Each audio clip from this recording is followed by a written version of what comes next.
Welcome to the DiscipleSmith's podcast. We're looking at the Bible in 1 year. We're just giving a read through and doing some brief commentary. We are on part 13 of our study. We've been looking at the story and the life of Joseph. He'd just been sold into slavery in Egypt. He got into some trouble, not of his own cause, but got sent to prison where he gained the favor of the prison guard there and is basically in charge of everything. And so we're going to pick it up from right there in chapter 40, and we're going to begin reading. I'm in the Holman Christian Standard Version of the Bible, if you'd like to follow along. Verse 1. After this, the Egyptian king's cupbearer and baker offered their master, the king of Egypt.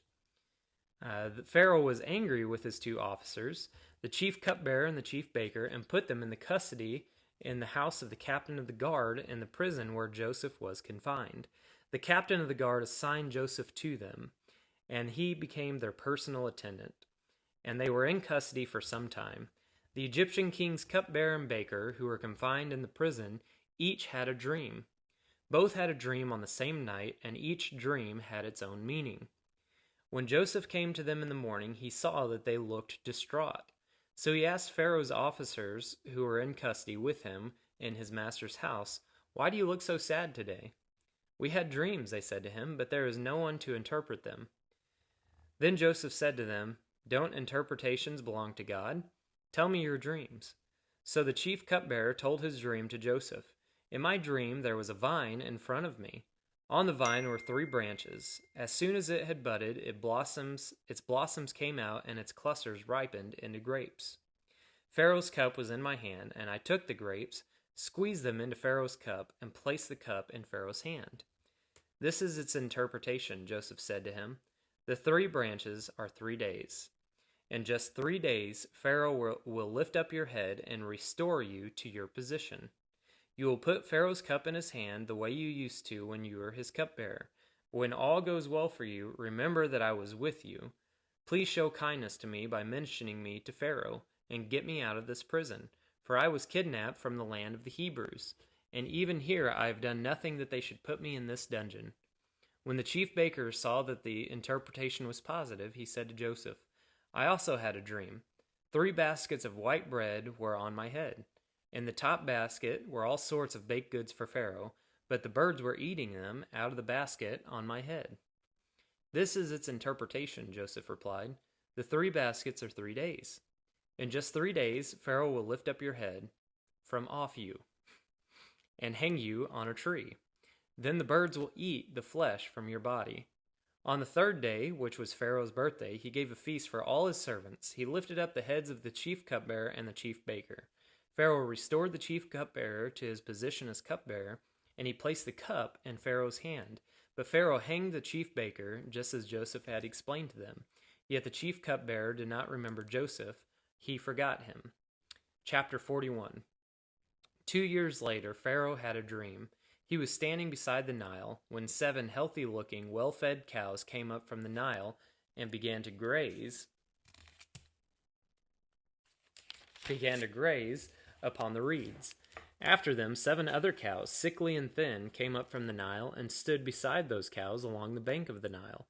The sickly, thin cows ate the healthy, well-fed cows. Then Pharaoh woke up. He fell asleep and dreamed a second time. 7 heads of grain, plump and ripe, came up on one stalk. After them, 7 heads of grain, thin and scorched by the east wind, sprouted up. The thin heads of grain swallowed up the 7 plump, ripe ones. Then Pharaoh woke up, and it was only a dream. When morning came, he was troubled. He summoned all the magicians of Egypt and all its wise men. Pharaoh told them his dreams, but no one could interpret them for him. Then the chief cupbearer said to Pharaoh, "Today I remember my faults. Pharaoh had been angry with the servants, and he put me and the chief baker in the custody of the captain of the guard. He and I had dreams on the same night. Each dream had its own meaning. Now a young Hebrew, a slave of the captain of our guards, was with us there. He told him our dreams. He interpreted our dreams for us, and each had its own interpretation. It turned out just the way he interpreted them to us. I was restored to my position, and the other man was hanged." Then Pharaoh sent for Joseph, and they quickly brought him from the dungeon. He shaved, changed his clothes, and went to Pharaoh. Pharaoh said to Joseph, I have had a dream, and no one can interpret it. But I have heard it about you that you can hear a dream and interpret it. I am not able to, Joseph answered Pharaoh. It is God who will give Pharaoh a favorable answer. So Pharaoh said to Joseph, In my dream I was standing on the bank of the Nile, when 7 well-fed, healthy-looking cows came up from the Nile and began to graze among the reeds. After them 7 other cows, ugly, very sickly, and thin, came up. I've never seen such ugly ones as these in all the land of Egypt. Then the thin, ugly cows ate the 7 well-fed cows. When they had devoured them, you could not tell that they had devoured them. Their appearance was as bad as it had been before. Then I woke up. In my dream, I also had seen 7 heads of grain, plump and ripe, coming up on one stalk. After them, 7 heads of grain, withered, thin, and scorched by the east wind, sprouted up. The thin heads of grain swallowed the 7 plump ones. I told this to the magicians, but no one could tell me what it means. Then Joseph said to Pharaoh, Pharaoh's dreams mean the same thing. God has revealed to Pharaoh what he was about to do. The 7 good cows are 7 years, and the 7 ripe heads are 7 years. The dreams mean the same thing. The 7 thin, ugly cows that came up after them are 7 years, and the 7 worthless, scorched heads of grain are 7 years of famine. It is just as I told Pharaoh. God has shown Pharaoh what he is about to do. 7 years of great abundance are coming throughout the land of Egypt. After them, 7 years of famine will take place, and all the abundance in the land of Egypt will be forgotten. The famine will devastate the land. The abundance in the land will not be remembered because of the famine that follows it, for the famine will be very severe. Since the dream was given twice to Pharaoh, it means that the matter has been determined by God, and he will carry it out soon. So now, let Pharaoh look for a discerning and wise man to set him over the land of Egypt. Let Pharaoh do this. Let him appoint overseers over the land and take 1/5 of the harvest of the land of Egypt during the 7 years of abundance. Let them gather all the excess food during these good years that are coming. Under Pharaoh's authority, store the grain up in cities so they may preserve it as food. The food will be a reserve for the land during the 7 years of famine that will take place in the land of Egypt. Then the country will not be wiped out by the famine. The proposal pleased Pharaoh and all his servants. Then Pharaoh said to his servants, Can we find anyone like this, a man who has God's Spirit in him? So Pharaoh said to Joseph, Since God has made all this known to you, there is no one as intelligent as wise as you are. You will be over my house, and all my people will obey your commands. Only with regard to the throne will I be greater than you. Pharaoh also said to Joseph, See, I am placing you over all the land of Egypt. Pharaoh removed his signet ring from his hand and placed it on Joseph's hand, clothed him with fine linen garments, and placed a gold chain around his neck.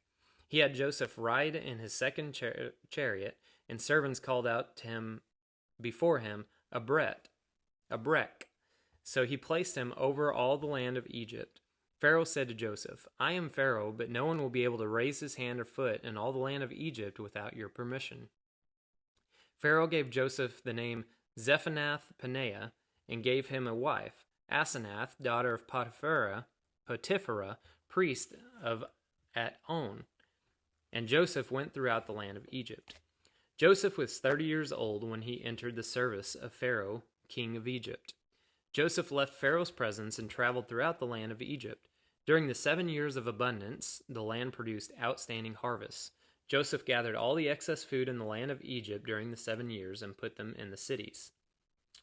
He put the food in every city from the fields around it. So Joseph stored up such grain in such abundance, like the sand of the sea, that he stopped measuring it because it was beyond measure. 2 sons were born to Joseph before the years of famine arrived. Asenath, daughter of Potiphera, priest at On, bore them to him. Joseph named the firstborn Manasseh, meaning God has made me forget all my hardship in my father's house. And the second son he named Ephraim, meaning God has made me fruitful in the land of my affliction. Then the 7 years of abundance in the land of Egypt came to an end, and the 7 years of famine began, just as Joseph had said. There was famine in every country, but throughout the land of Egypt there was food. Extreme hunger came to all the land of Egypt, and the people cried out to Pharaoh for food. Pharaoh told all Egypt, Go to Joseph and do whatever he tells you. Because the famine had spread across the whole country, Joseph opened up all the storehouses and sold grain to the Egyptians, for the famine was severe in the land of Egypt. Every nation came to Joseph in Egypt to buy grain, for the famine was severe in every land. Chapter 42. When Jacob learned that there was grain in Egypt, he said to his sons, "Why do you keep looking at each other? Listen," he went on, "I have heard that there is grain in Egypt. Go down there and buy some for us so that we will live and not die." So 10 of Joseph's brothers went down to buy grain from Egypt. But Jacob did not send Joseph's brother Benjamin with his brothers, for he thought something might happen to him. The sons of Israel were among those who came to buy grain, for the famine was in the land of Canaan. Joseph was in charge of the country, so he sold grain to all its people. His brothers came and bowed before him with their faces to the ground. When Joseph saw his brothers, he recognized them, but he treated them like strangers and spoke harshly to them. "Where did you come from?" he asked. "From the land of Canaan to buy food," they replied. Although Joseph recognized his brothers, they did not recognize him. Joseph remembered his dreams about them and said to them, "You are spies. You have come to see the weakness of my land." "No, my lord. Your servants have come to buy food," they said. "We are all sons of one man. We are honest. Your servants are not spies." "No," he said to them. "You have come to see the weakness of my land." But they replied, "We, your servants, were 12 brothers, the sons of one man in the land of Canaan. The youngest is now with our father, and one is no longer living." Then Joseph said to them, "I have spoken. You are spies. This is how you will be tested. As surely as Pharaoh lives, you will not leave this place unless your youngest brother comes here. Send one from among you to get your brother. The rest of you will be imprisoned so that your words can be tested to see if they are true. If they are not, then as surely as Pharaoh lives, you are spies." So Joseph imprisoned them there together for 3 days. On the 3rd day, Joseph said to them, "I fear God. Do this and you will live. If you are honest, let one of you be confined to the guardhouse, while the rest of you go and take grain to relieve the hunger of your households. Bring your youngest brother to me so that your words can be confirmed. Then you won't die."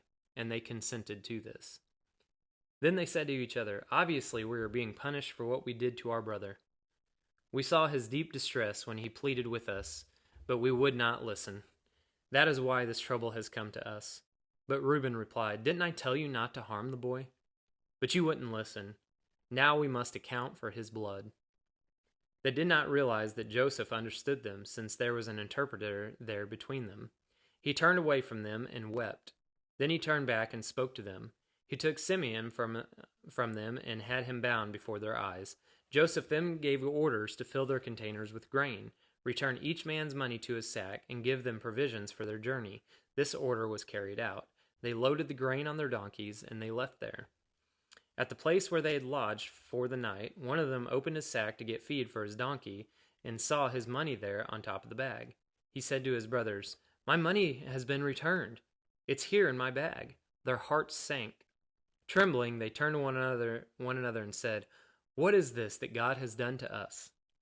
When they reached their father Jacob in the land of Canaan, they told him all that had happened to them. "The man who is the lord of the country spoke harshly to us and accused us of spying on the country. But we told him, 'We are honest and not spies. We were 12 brothers, sons of the same father. One is no longer living, and the youngest is now with our father in the land of Canaan.' The man who is the lord of that country said to us, 'This is how I will know if you are honest. Leave one brother with me. Take food to relieve the hunger of your households, and go. Bring back your youngest brother to me, and I will know that you are not spies, but honest men. I will then give your brother back to you, and you can trade in the country.' As they began emptying their sacks, there in each man's sack was his bag of money. When they and their fathers saw their bags of money, they were afraid. Their father Jacob said to them, 'You have deprived me of my sons. Joseph is gone, and Simeon is gone. Now you want to take Benjamin. Everything happens to me.' Then Reuben said to his father, 'You can kill my 2 sons if I don't bring him back to you. Put him in my care, and I will return him to you.' But Jacob answered, 'My son will not go down with you, for his brother is dead, and he alone is left. If anything happens to him on your journey, you will bring my gray hairs down to Sheol in sorrow.'" May God bless the reading of his word. May it be used to transform and shape our minds to better serve God and his purpose for our life. Okay, so we see that even though Joseph was in prison, God still showed him favor. He interpreted the dreams of the baker and the chief cupbearer, and those dreams came true. The baker got killed in a horrible way, and the chief cupbearer, he was restored to his former position. Now, the chief cupbearer was supposed to speak well on behalf of Joseph during this time, but I guess that slipped his mind, as that so often happens in this world whenever we make promises. You ever do that, where you make a promise and you're like, I'll promise anything, and then you get what you need, and you don't necessarily hold up to your end of the bargain? Well, this kind of happened with the chief cupbearer and Joseph. So a couple of years passes, and Pharaoh, who is the ruler of Egypt, undisputed ruler of Egypt, his commands carry heavy weight. He has these two dreams of these, they're kind of weird, but like these 7 fat cows coming, and then 7 skinny cows coming, and then the skinny cows eat the fat cows, and then they remain skinny, and then the same thing kind of happens with this wheat, and he summons all the magicians to him, and he's trying to get an interpretation for this dream. None of the magicians or sorcerers can come up with an answer or a solution. I like how Brad Bannerman calls these sorcerers and these magicians the weirdos. So here's some more of these weirdos coming in, going to interpret the dream, but they can't do it. Whenever the chief cupbearer remembers, hey, there was this one guy whenever I was in prison, and he interpreted a dream. And so he told Pharaoh about it. Pharaoh sent for Joseph. Joseph interpreted the dreams. There's going to be 7 years of plentiful harvest, and then there's going to be 7 years of famine, unlike anything that the land has ever seen. And so Pharaoh recognizes that the Spirit of God is on Joseph. And so he appoints Joseph as the head over everything. And I'm not sure exactly what this title is called here. I believe it is the chief vizier is the proper name for it. I don't know if this was a special position that belonged to Joseph here, but I do know that the Pharaoh of Egypt will assign one person ahead, and he's called the vizier, and I believe this was the title that was given to Joseph. And so here's Joseph, second in command over all of Egypt, and so he starts gathering all this grain, and he's getting ready for these years of famine. So 7 years passes, he collects so much grain that all the storehouses are overflowing, and just like God had told Joseph, 7 years of plenty came to an end, and thus began the 7 years of famine. It was famine throughout all the land, and so everybody started coming to Joseph because they were all starving to death.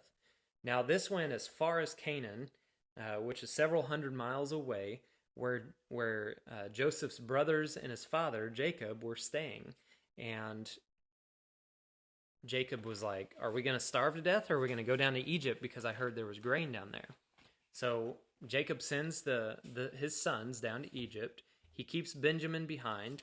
He doesn't want to lose all of his sons. And so he sends them down there, and Joseph immediately recognizes his brothers. Now, just think, the last time he saw them, they beat him up, threw him in a ditch, and sold him to some Ishmaelites, where he was sold into slavery in Egypt, where he was imprisoned, and then he was lifted up to this chief vizier position. But he's not angry with his brothers. He accepts them in, but he kind of plays a trick on them, where he disguises himself. I'm sure he looks completely different. He might have had a shaved head. He might have had makeup on like the Egyptians. He didn't talk in Hebrew. He talked in the Egyptian language. And so his brothers were tricked, and he spoke harshly to them. He wanted to get all of his brothers together so that he could see them all. And so he keeps one brother, Simeon, sends the rest of them back with some grain, and instead of keeping their money, like he said, he secretly stashes the money on their camels or on their donkeys and sends them away. And so they're leaving. One of them gets ready to feed his donkey and notices his money, and he's like, oh crap, we're going to die because we're going to be blamed for stealing the money, stealing the grain. This guy's already mad at us. Let's go talk to Dad and see what he wants us to do. So he returns back to Jacob, and Jacob is like, well, you already killed one of my sons. You got the other one imprisoned. You're trying to ruin me. Like, woe is me. You're trying to destroy who I am. And so he's trying to say that he's not going to send Benjamin down to them, and that's what Joseph wants, is to see his brother Benjamin. He wants to see his dad. He wants to see everybody. And so we're going to pick it up in chapter 43 in the next episode. But I want to thank you for tuning in. I hope this has been a good study for you to be going through. I'm looking forward to seeing what the rest of the year has. Just listening to the Word of God every day, it will help shape and transform your mind. And so this has been the DiscipleSmith's podcast.